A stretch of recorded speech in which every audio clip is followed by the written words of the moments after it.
Duh, di meja, dari kotor ke Gusti.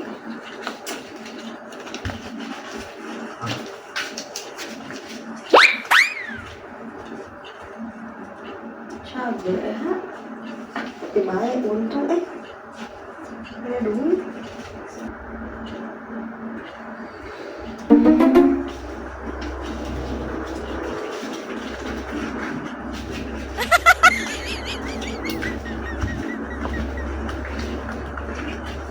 Nah, coba teh. Kena ya harus orang oke di buruhan ya. Kayak mah kudu orang udah ngalamin di buruhan dulu ya. Langit aduh.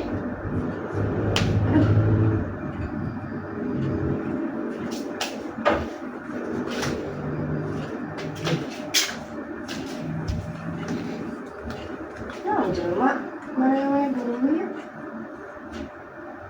Lumayan baik. Tadi si Isnu alat meja ngebuang diberi duit, ngorong diberi duit, akhirnya dia lepak kelengit diberi duit. Bahagia tuh kayak malah gitu deh lah.